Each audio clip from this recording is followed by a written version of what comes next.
सपना जो देखा था अब सच हो रहा है। आइए खेलिए गड़ा इलेक्ट्रॉनिक्स। तारक मेहता का उल्टा चश्मा।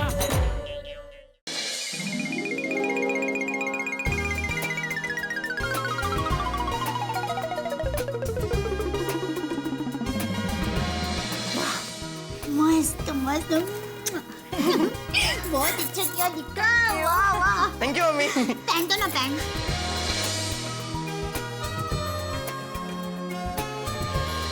अब देखना खुशी की मम्मी कैसे यहाँ गोकुलधाम सोसाइटी में आती है। मम्मी ये लो ये कवर।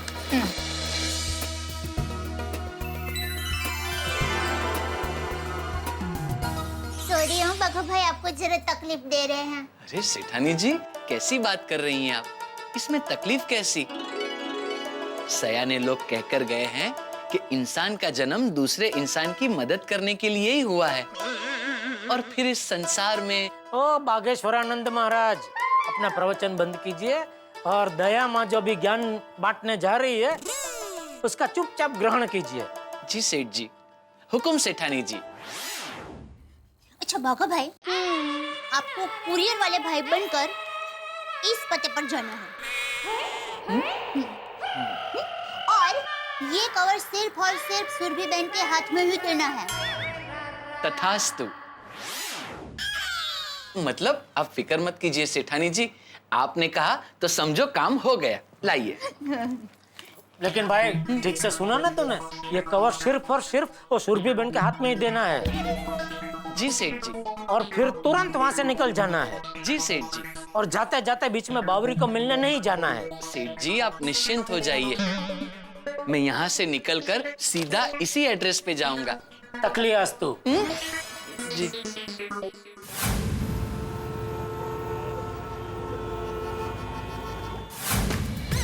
कोई है? लगता है बाहर कोई आया है। हाँ संसार सब माया है। कोई ड्रेस कॉल आती हूँ।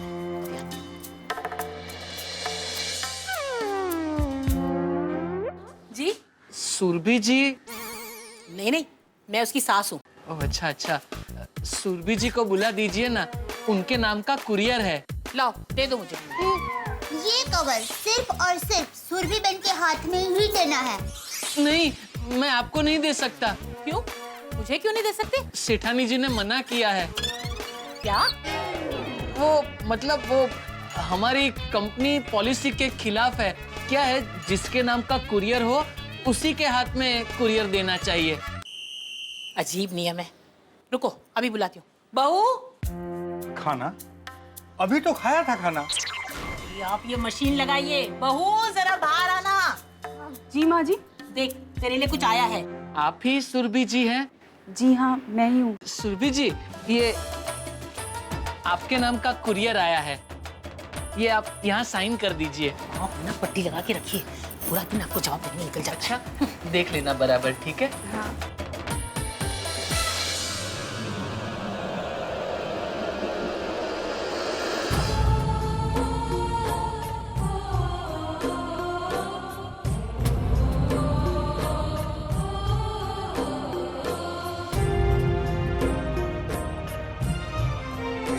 अरे क्या है बहू? कुछ नहीं माँ जी, वो अरे जरा दिखा तो सही क्या है। वो किसी और का है, हमारे यहाँ गलती से आ गया। मैं अभी देकर आती हूँ। भाई साहब।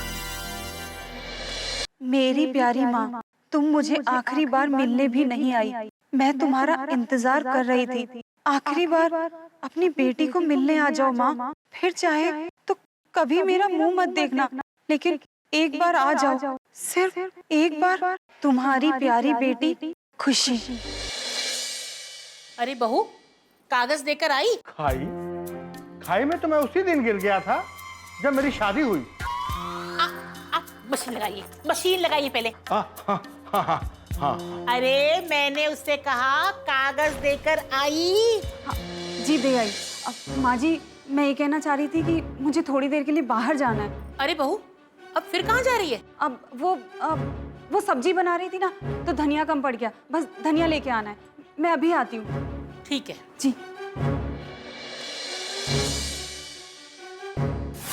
मुझे तो सच में बहुत डर लग रहा है कि कार्ड पढ़ के खुशी की माँ यहाँ आएगी कि नहीं आएगी। हाँ, कहीं हमारा दाव उल्टा ना पड़ जाए। नहीं, दाव उल्टा ना पड़ जाए मतलब ये है कि कहीं वो यहाँ आने की बजाय शहर छोड़कर ना चली जाए। अरे नहीं नहीं नहीं नहीं नहीं, बेटी की पुकार माँ कभी अनसुना नहीं कर सकती। मुझे पूरा यकीन है, कार्ड पढ़ते ही खुशी की मम्मी भागती हुई गोकुलधाम सोसाइटी आएगी, जरूर आएगी।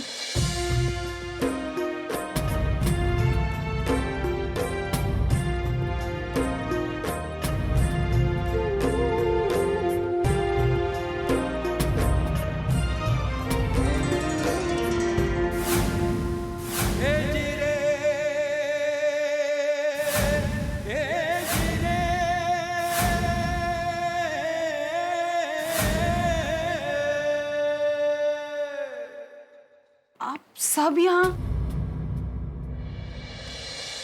आइए सुरभि बहन, आइए।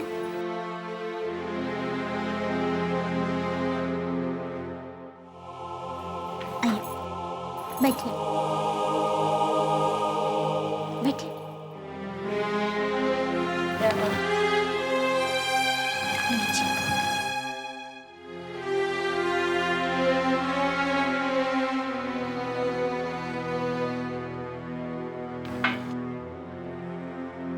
हमने कार्ड भेजकर आपको यहाँ बुलाया है। माफ करना, हमारे पास आपको यहाँ बुलाने का और कोई रास्ता ही नहीं था। पर आपने मुझे यहाँ क्यों बुलाया है? और मेरे घर का पता कैसे मिला आप लोगों को? देखो बेटा, ढूंढने से तो भगवान भी मिल जाते हैं। और आपने जैसे अपनी बेटी को ढूंढ लिया था, ठीक वैसे ही आपकी बेटी के लिए हमने आपको ढूंढ लिया।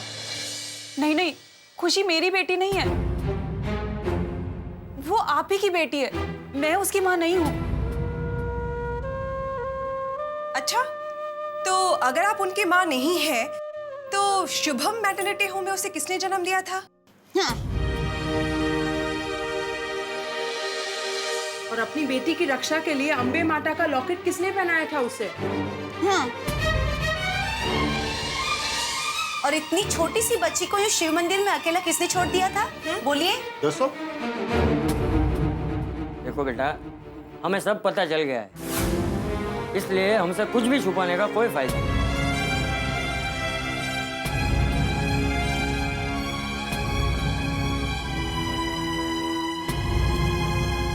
मुझे माफ कर दीजिए, मेरा यहाँ आना ठीक नहीं, मुझे जाना पड़ेगा। नहीं नहीं नहीं सुरभि बहन, हम आपको ऐसे नहीं जाने देंगे। हाँ।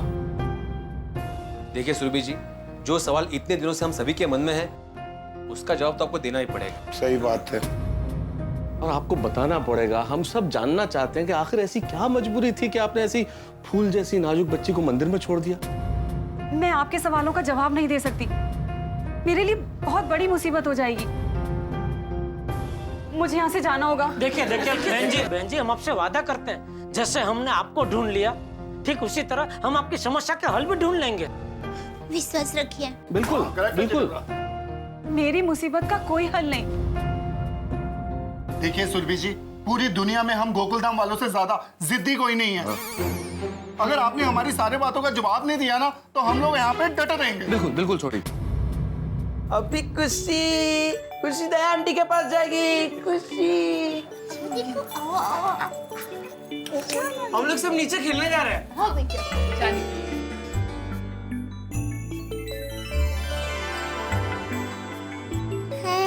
है हमारे लिए ना सही, लेकिन खुशी के लिए तो आपको बताना ही पड़ेगा। प्लीज।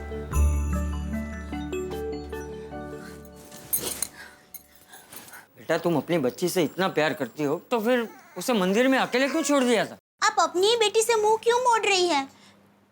ऐसी क्या मजबूरी है? बताती हूँ। मेरे सास ससुर पुराने ख्यालात के हैं और उनकी वजह से मेरे पति की भी सोच वैसी होगी। उनका मानना है कि बेटा वंश को आगे बढ़ाता है, माँ बाप का नाम रोशन करता है, और बेटियां सर पर बोझ होती हैं। ये मुझे तभी पता चल गया था जब मेरी पहली बेटी सुहानी का जन्म हुआ था, और जब दूसरा बच्चा आने वाला था तो बेटे को लेके उनका जुनून देखकर मैं डर गई थी। जब उन्हें पता चला कि घर में दूसरा बच्चा आने वाला है, तो बेटा आने वाला है, बेटा आने वाला है ये कहकर उन्होंने घर में मिठाइयाँ बांटना शुरू कर दिया था। लो मिठाई लो। अरे और भी लो। अरे लो ना और भी लो। पोता आने वाला है। अरे हाँ भाई हाँ, पोता ही आएगा, हमारा कुलदीपक आएगा, हमारे वंश को आगे बढ़ाएगा। पिताजी मेरे बेटे को अच्छे से अच्छे स्कूल में पढ़ाएंगे और बड़ा आदमी बनाएंगे। और मैंने तो बहुत सारी मन्नतें मांग के रखी है। जैसे ही मेरे पोते के कदम इस घर में पड़ेंगे, मैं हर तीर्थ धाम जाऊंगी और वहाँ भगवान के सामने जाके माथा टेकूंगी। आप लोग ऐसा क्यों कह रहे हैं? बेटा हो या बेटी, ये सब तो भगवान के हाथ है ना। और मान लीजिए अगर बेटी हुई तो? शुभ शुभ बोल बहू, बेटा ही होगा। पर बेटा हो या बेटी, माँ जी ये सब मेरे हाथ में थोड़ी है। बस बहू, अगर बेटी हुई तो अस्पताल से घर लाना ही नहीं। एक बेटी का बोझ तो हम पहले से ही ढो रहे हैं। इस बार अगर बेटी हुई ना, तो तेरा और तेरी बेटी का मुंह हम देखेंगे ही नहीं।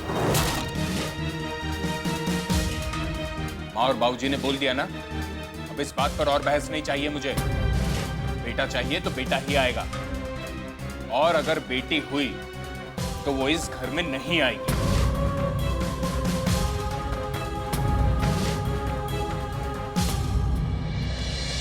मैंने अपने पति को भी समझाने की कोशिश की, पर वो भी मेरी एक सुनने को तैयार नहीं थे।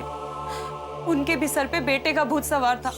अगर बेटी हुई तो? अरे इस जमाने में दो बेटियों का बोझ कौन उठाएगा?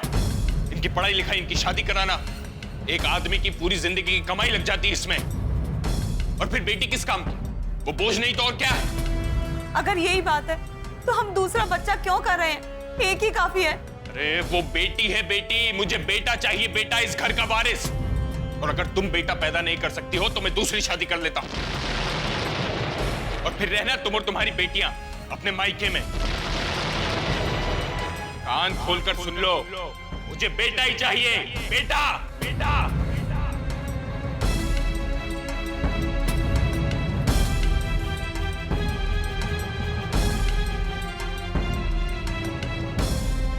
और हुई बेटी। इसे देखकर मैं दुनिया के सारे दुख दर्द भूल गई थी, इसके मासूम चेहरे में खो गई थी। जब मेरे पति और सास ससुर अस्पताल आए और उन्हें पता चला कि बेटी हुई है, तो वो इसका मुंह देखे बिना ही चले गए। मैंने उन्हें रोकने की बहुत कोशिश की, पर वो नहीं रुके। मैं अपने ससुराल तो जा नहीं सकती थी, इसीलिए अपने मायके चली आई। माँ तो मुझे बचपन में ही छोड़कर चली गई थी, और बाबूजी की भी तबीयत ठीक नहीं रहती है। जैसे तैसे पेंशन पे गुजारा होता है। मैं 2 महीने अपने मायके में रही, पर मैं अपने बाबूजी पर बोझ नहीं बनना चाहती थी, इसलिए अपने ससुराल वापस आ गई। एक तरफ मेरी ये बेटी थी और दूसरी तरफ मेरी सुहानी, मेरा पति और पूरा परिवार। मुझे कुछ समझ नहीं आ रहा था। मैं इसे ससुराल लेके जाती तो मुझे डर था कि मेरे पति दूसरी शादी कर लेंगे और मुझे और मेरी दोनों बेटियों को घर से निकाल देंगे। मैं इतनी पढ़ी लिखी भी नहीं हूँ कि अपने पैरों पर खड़ी हो सकूं और अपनी दोनों बेटियों की परवरिश कर सकूं। इसीलिए अपनी एक बेटी की जिंदगी बचाने के लिए मैंने अपने दिल पर पत्थर रखकर अपनी खुशी को छोड़ने का निर्णय लिया और मैं सीधे अम्बे माँ के मंदिर पहुँच गई। मुझे पक्का यकीन था कि अम्बे माँ इसकी रक्षा करेगी, इसीलिए मैंने खुशी को मंदिर में छोड़ने का निर्णय किया। सुरभि बहन, आपको उसी वक्त पुलिस की मदद लेनी चाहिए थी। हाँ, और पुलिस आपकी मदद जरूर करती। तो और पुलिस आपके पति और आपके सास ससुर को जरूर सबक सिखाती। सही बात है। मैं डर गई थी, मुझे कुछ समझ नहीं आ रहा था और मैं बस अपनी बेटी को लेकर मंदिर पहुंच गई।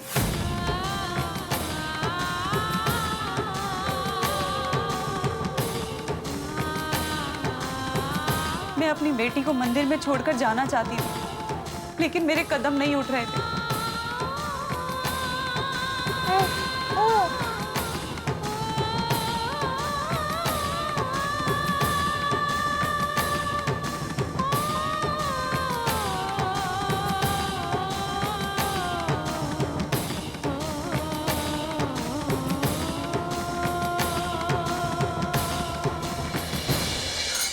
हे भगवान, मैं अपनी फूल सी बच्ची को आपके भरोसे छोड़कर जा रही हूँ। आप मेरी बच्ची का ख्याल रखना।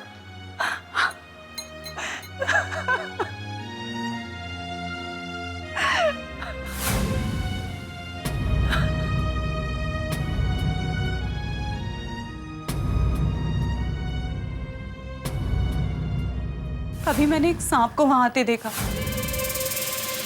मैं उसके पास जाने ही वाली थी कि मैंने वहां आपको आते हुए देखा।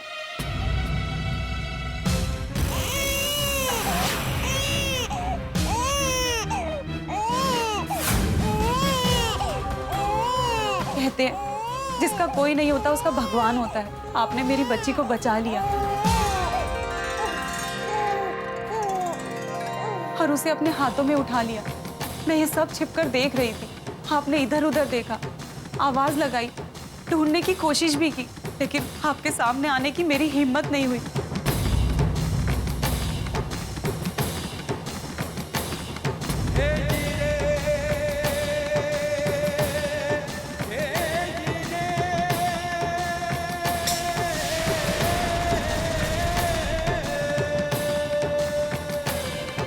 फिर आप बच्ची को लेके ऑटो में चली गई। मुझे कुछ समझ नहीं आ रहा था। मैं बस आपके ऑटो को जाते हुए देखती रही। मैंने अपने ससुराल में बोल दिया कि बच्ची कोई बीमारी के कारण बच नहीं पाई, लेकिन उन्हें कोई फर्क नहीं पड़ा।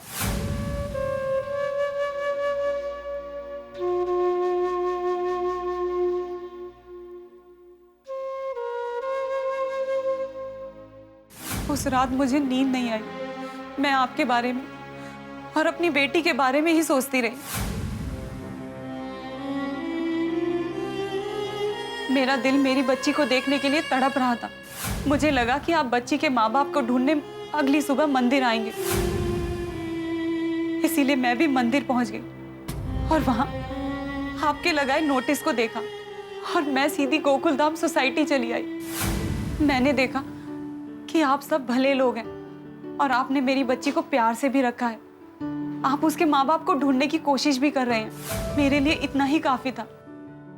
मैं रोज अपने आप को रोकती रही, लेकिन मेरी ममता मुझे खींच के गोकुल धाम ले आती और फिर मैं छुप छुप के अपनी बच्ची को देखती थी। इन दिनों मैंने ये देख लिया था कि आप मेरी बच्ची से बहुत प्यार करते हैं और उसे वो खुशहाल और प्यार भरी जिंदगी दे सकते हैं जो मैं शायद कभी नहीं दे सकती। इसीलिए मैंने वो चिट्ठी लिख के अपनी बच्ची को हमेशा हमेशा के लिए आपके हवाले कर दिया। मेरी आपसे यही विनती है कि मैंने जो भी कुछ कहा उसे भुलाकर और खुशी को अपनी बेटी मानकर अपने पास रख लीजिए।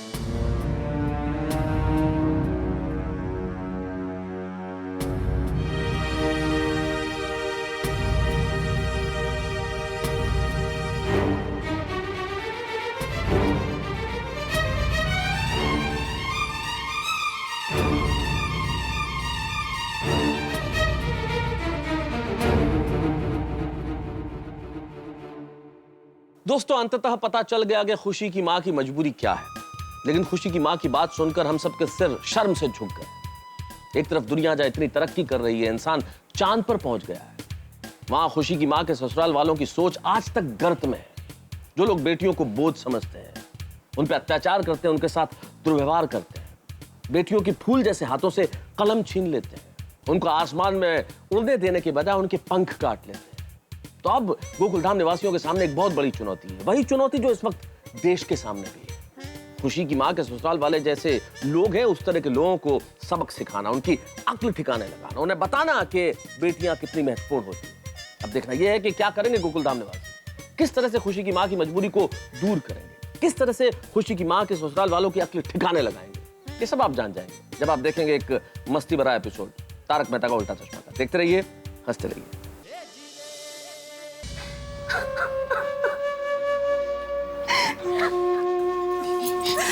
नहीं सुरभि बहन,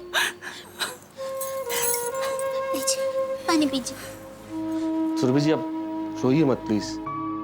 आपकी कहानी सुन के सचमुच बहुत दुख होता है। आज के जमाने में भी बच्चियों को बोझ समझने वाले, बेटियों से बदसलूकी करने वाले लोग हमारे समाज में भरे पड़े हैं। ये सोचकर ही सर शर्म से झुक जाता है। सुरभि बहन, अब आप अकेले नहीं हैं, हम सब आपके साथ हैं। आप समझने की कोशिश कीजिए। मेरे ससुराल वाले नहीं मानेंगे, वो खुशी को चैन से नहीं रहने देंगे। मैंने उन्हें समझाने की बहुत कोशिश की है। और सुरभि जी, आप अपनी सारी चिंताएं छोड़ दो। हम लोग मिलके आपके ससुराल वालों की अकल ठिकाने लगा देंगे।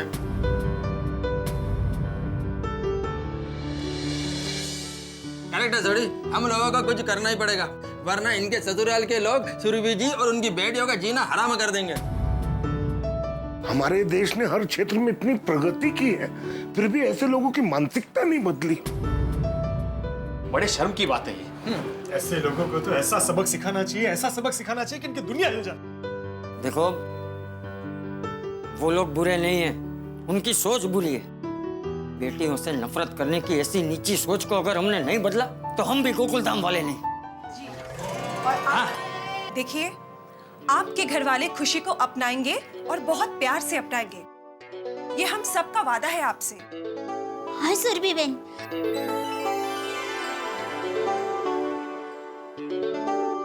अरे भाई, ऐसे थोड़ी ही सुरभि जी के ससुराल वालों की सोच बदल जाएगी।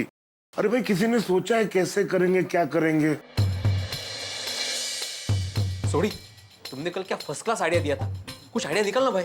हाँ, मेरे पास एक आइडिया है। हाँ बोलिए बोलिए बबीता जी, क्या आइडिया है? हाँ बताइए ना बबीता जी। सबसे पहले हमें इनके पति और सास ससुर को ये कहना पड़ेगा कि इनके घर में बेटी नहीं बेटा हुआ है। बबीता, ये तुम क्या कह रही हो? एक मिनट, मैं बताती हूँ।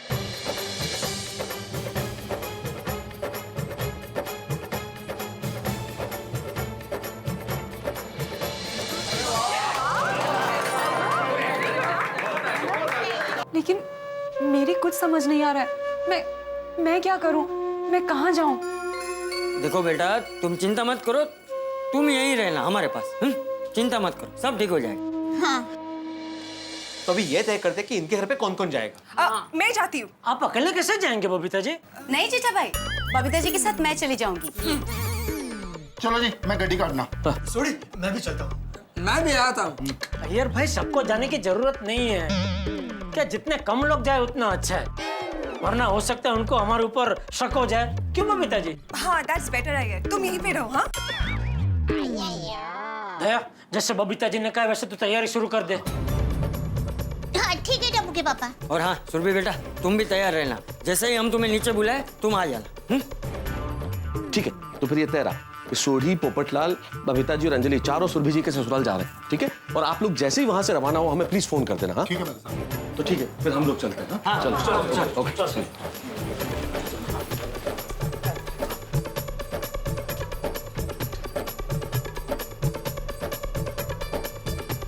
आप चिंता मत कीजिए, सब ठीक हो जाएगा, बस आप हिम्मत रखना।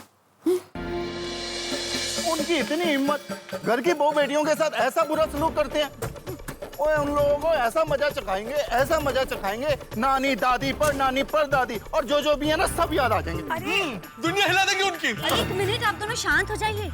आपको याद है ना हमें वहाँ पहुँच के क्या करना है? हाँ जी। बस ओके, तो हमें हमारे प्लान के मुताबिक ही काम करने। ओके ओके जी। चलो जी, let's go। गुस्सा करने से कोई फायदा नहीं। चलो चलो।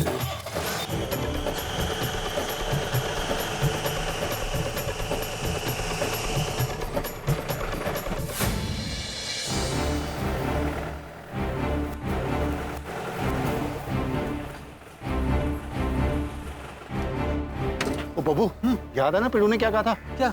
सुरभि के ससुर जी ऊंचा सुनते हैं। हाँ हाँ याद ध्यान रखिए। हाँ, आओ जाओ।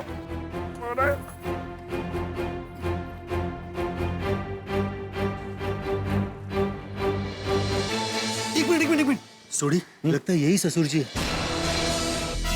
ओ पप्पू, चल हो जा शुरू। हाँ चलो चलो। आओ जी।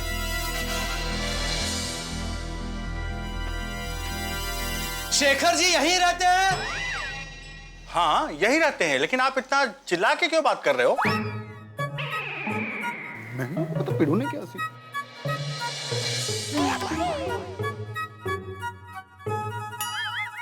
लल्ला, लल्ला। जी बाबूजी। ये लोग कौन? पता नहीं, तुम्हारे बारे में पूछ रहे थे। आप शेखर कुमार हैं? जी कहिए। Oh very nice to meet you जी। ओ सॉरी जी, व्हाट टू डू? ये 2.5 किलो का हाथ है ही ऐसा। क्या हुआ लल्ला? क्या हुआ? कुछ नहीं, मेहमान आए हैं। हाँ आइए आइए, अंदर आइए ना। नहीं नहीं बहन जी, हम थोड़ा जल्दी में है। वो क्या है ना, हम गोकुल धाम सोसाइटी से आए हैं और हमें आपसे एक बहुत ही इम्पोर्टेंट बात करनी है। जी। क्या क्या बात करनी? हाँ वो एक्चुअली भाई साहब आपकी पत्नी घर पर तो नहीं है ना? नहीं, क्यों? हाँ फिर ठीक है। जी, अच्छा हुआ कि आपकी पत्नी घर पे नहीं है। क्या है कि हमें कुछ बातें आपको सच सच बतानी है। हाँ बहुत जरूरी। करेक्ट। देखिए पहेलियां मत बुझाइए, बताइए क्या बात है। जी बताइए ना, बात क्या है? एक्चुअली बहन जी आपके साथ ना बहुत बड़ा धोखा हुआ है। जी। क्या? हाँ जी, आप सबके साथ बहुत बड़ा धोखा हुआ है, धोखा। कहाँ है? क्या? खोखा। आप खोखा के बारे में बोल रहे थे ना? मशीन डालिए, मशीन डालिए। धोखा धोखा कैसा धोखा? किसने दिया धोखा? आंटी, आपको यकीन नहीं होगा, पर आपकी बहू ने आप लोगों के साथ बहुत बड़ा धोखा किया है। क्या? सुरभि ने साफ साफ बताइए, बात क्या है? अब क्या बताऊं आपको, मुझे तो कहते हुए भी शर्म आती है। बस छोड़ी, तू ही बता। कमाल करता है पप्पू, इतनी कड़ी बात तो मैं भी नहीं बोल सकता जी। अरे भाभी तुसी दसो ना। मैं? नहीं, मुझे तो कहते हुए भी शर्म आएगी, मेरी तो जबान भी नहीं खुलेगी। बबीता जी आप बताइए। मैं? हाँ। अरे अंजलि भाभी, मैं भी कैसे कहूँ? नहीं बाबा, मुझसे तो नहीं कहा जाएगा। पर बताना तो पड़ेगा ना। अरे आप में से कोई तो बताइए कि बात क्या है। बोलिए, बात क्या है? मैं बताता हूँ। कुछ दिन पहले आपकी पत्नी ने एक बच्ची को जन्म दिया था, बराबर? जी बिल्कुल। और आपसे कहा था कि बीमारी की वजह से वो बच नहीं पाई है, बराबर? बिल्कुल बराबर। जी उसने आप सबसे झूठ बोला था, झूठ। झूठ? जी, अरे आप लोगों को यकीन नहीं होगा, पर आपकी बहू को बेटी नहीं बेटा हुआ था, बेटा। हाँ?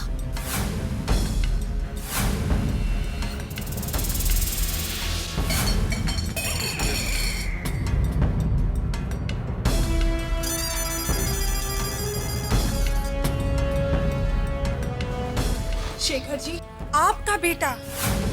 आंटी जी, अंकल जी, आपका पोता, आपके खानदान का चिराग, आपका कुल दीपक। और वो, उसे कोई बीमारी नहीं हुई थी, वो जिंदा है और बिल्कुल सही सलामत है। हाँ? क्या? सुरभि ने इतना बड़ा झूठ बोला हमसे? कहाँ है मेरा बेटा? कहाँ है? कहाँ है मेरा पोता? कहाँ है मेरा पोता? हाँ, कहाँ है? बताइए कहाँ है हमारा पोता? देखिए, आप लोग बिल्कुल चिंता मत कीजिए, आपका पोता सही सलामत है और हमारी सोसाइटी में है। हाँ। अब क्या है ना, आपकी बहू ने तो उसे मंदिर में छोड़ दिया था। वो तो अच्छा हुआ कि वो हमें मिल गया और वो हमारे पास सही सलामत है। मुझे वो बच्चे के गले में जो लॉकेट था ना, उसकी मदद से हम आप सबके पास पहुंच गए। और तो और पता है बहन जी, आपकी बहू ने आपसे झूठ कहा था कि उसे लड़की हुई है और वो लड़की किसी बीमारी की वजह से बच नहीं पाई। ये सब झूठ था, ताकि आप लोग उसके बारे में कभी भी कोई भी जानकारी लेने की कोशिश ही ना करो। लेकिन सुरभि ने इतना बड़ा झूठ हमसे बोला क्यों? ओ जी, वो आप सबसे बदला लेना चाहती है, बदला। बदला? आपके खानदान के कुल दीपक को आप सबसे दूर करके तड़पाना चाहती है जी, तड़पाना। इसे कहते हैं घर का भेदी लंका ढाए। क्या जमाना आ गया है बहन जी। मैंने कहा था ना लल्ला, तेरी बीवी हमें खुश देखना चाहती ही नहीं है। ये सब बातें छोड़ो, मुझे अपने पोते को देखना है। कहाँ है मेरा पोता? कहाँ है? हाँ? मैं अभी उसे मिलना चाहता हूँ। हाँ? कहाँ है मेरा बेटा? अपने पोते के पास ले चलिए। कहाँ है मेरा बेटा? कहाँ है? उसके पास ले चलिए। हाँ, हम उसी के लिए आए हैं, आप हमारे साथ चलिए। हाँ, और देखिए, हम भी किसी की अमानत हमारे पास नहीं रखना चाहते। बबीता जी, अमानत नहीं, कुल दीपक। तेरा लाख लाख शुक्र है। माँ, मैं सुहानी को लेकर आता हूँ। जी सामने मेरी गड्डी खड़ी है, आप लोग आ जाइए। हाँ, आइए। जल्दी आइए। लल्ला, जल्दी कर बेटा। सुहानी को लेकर आओ।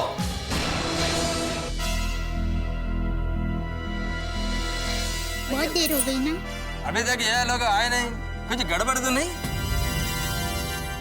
नहीं, गड़बड़ कैसे हो सकती है? आप तो यहाँ क्या मतलब? मुझे तो ये सोच के टेंशन हो रहा है कि सोडी वहाँ पे कुछ गुस्से में बोल ना दे, वरना उन्हें हमारे प्लान के बारे में पता चल जाएगा ना। सही बात है, सोडी तो गुस्से में अपना दिमाग का संतुलन खो देता है। अरे ऐसा क्यों सोच रहे हो? कुछ नहीं हुआ होगा, थोड़ी शांति रखो, अभी आ जाएंगे। जल्दी चलाइए ना, मैं अपने बेटे से मिलने के लिए बेताब हूँ। आंटी, हम जहाँ जाने वहाँ सच में मेरा भाई है? आप थोड़ी देर के लिए रुक जाओ सुहानी, आपको सब पता चल जाएगा। आ गया गोकुलधाम। पुण्य प्रताप कुमार। क्या? मेरा नाम? आपने मेरा नाम पूछा ना? अरे भाई, मैं अपनी सोसाइटी का नाम बता रहा हूँ आपको। हमारी सोसाइटी का नाम गोकुलधाम सोसाइटी है। हाँ, तो धीमे बोलो ना, इतना जोर से क्यों चिल्ला रहे हो? हाँ हाँ भाई साहब।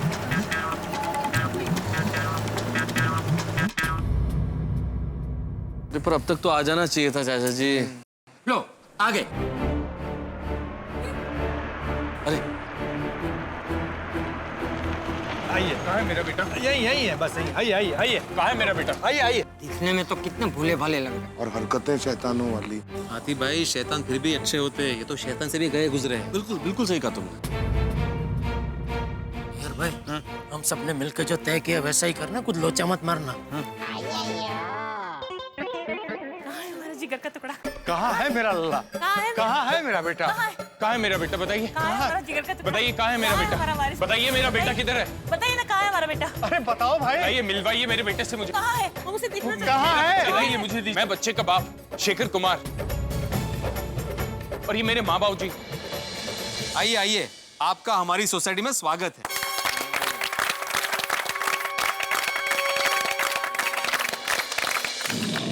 प्लीज मेरे बेटे को ले आइए ना। ओ लल्ला, इंतजार का थोड़ा मजा तो लो। सब्र रखो। हमसे और इंतजार नहीं होता। कहाँ है हमारा पोता? बताइए ना, कहाँ है हमारा पोता? अरे थोड़ी सांस तो लीजिए सासू माँ। मिलवाते, अभी आपकी मुलाकात करवाते हैं खुशी से। खुशी?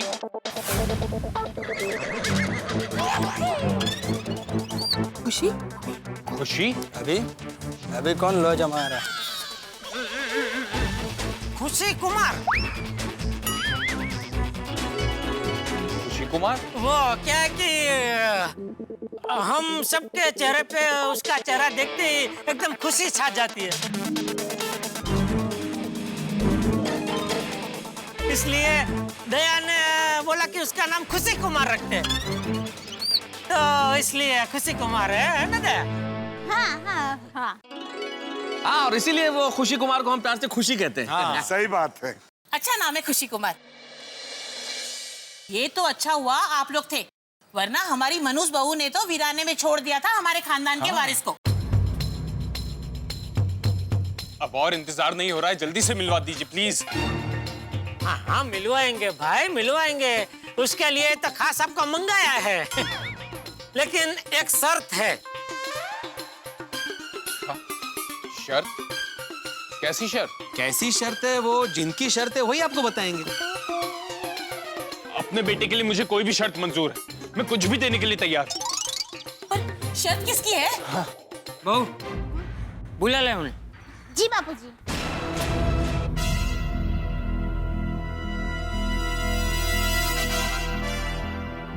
जो भी शर्त मान लेंगे, माँ तुम्हारे बेटे का सपना पूरा होगा। हाँ बेटा, हाँ। भगवान तेरा लाख लाख शुक्र है। प्रभु, विनती सुन लिया तूने।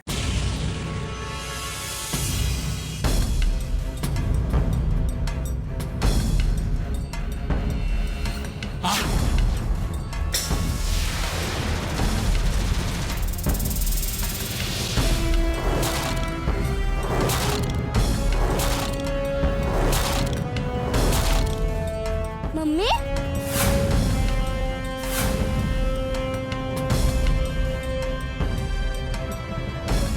सुरभि?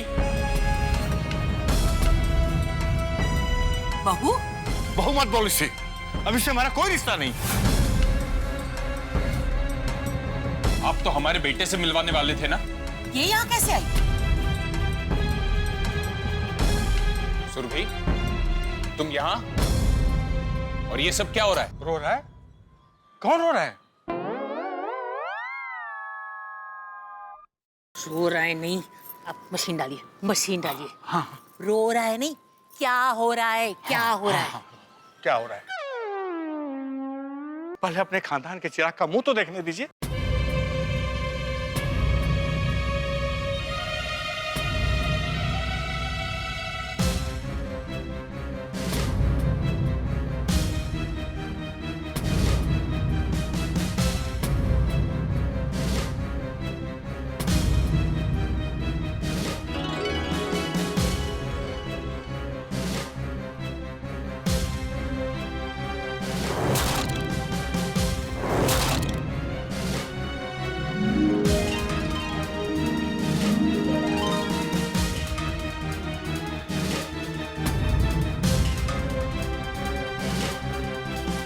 उसके हाथ में हमारे खानदान का वारिस है।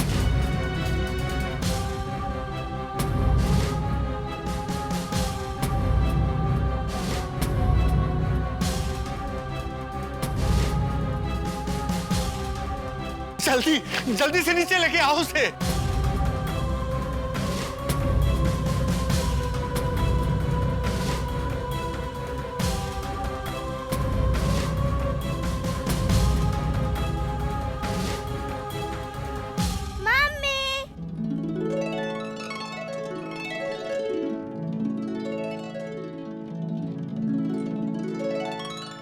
इससे तो मैं छोड़ूंगा नहीं। लल्ला, सोसाइटी वालों के सामने कोई हंगामा मत करो, अभी शांत हो जाओ। सुरभि से फिलहाल प्यार से ही बात करो। बेटा भले हाथ में आ जाने दो, इसको तो फिर बाद में देख लेंगे। सुरभि, ला, मेरा बेटा मुझे दे, ला। बहू, पहले मुझे दे, मैं देखूंगी उसे। नहीं, मैं अपने पोते का मुंह पहले मैं देखूंगा। ला सुरभि, हमें दे। ला दे, मेरा बेटा मुझे दे पहले। रुक जाओ लल्ला, सुरभि जी की पहले शर्त तो सुन लो। हाँ हाँ, क्या शर्त है? मुझे मेरे बेटे के लिए सारी शर्त मंजूर है, बोलो।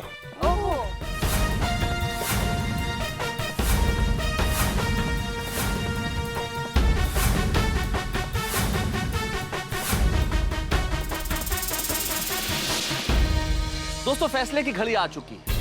रोमांच अपने चरम पे है। कश्मकश है यहाँ पे झूठ और सच के बीच, भले और बुरे के बीच, बेटियों के साथ अन्याय करने वाले और बेटियों को न्याय दिलाने वालों के बीच। खुशी की माँ के ससुराल के सारे ही लोग यहाँ गोकुल धाम में आ पहुंचे। खुशी के दादा दादी, खुशी के पिता, सभी लोग। लेकिन अपने खानदान के कुल दीपक को वो देखें, इसके लिए खुशी की माँ ने एक शर्त रखी। आखिर कौन सी होगी वो शर्त? और क्या गोकुल धाम निवासी इन लोगों की सोच को बदल पाएंगे? क्या बेटियों के साथ अन्याय करने वाली इनकी घिनौनी मानसिकता को ये लोग हरा पाएंगे? क्या खुशी के परिवार वाले खुशी को खुशी खुशी अपना लेंगे? सवाल तो बहुत सारे हैं, उत्सुकता भी है, रोमांच भी है, आतुरता भी है, लेकिन इन सारे सवालों के जवाब मिलेंगे आपको जब आप देखेंगे तारक मेहता का उल्टा चश्मा। देखते रहिए, हंसते रहिए।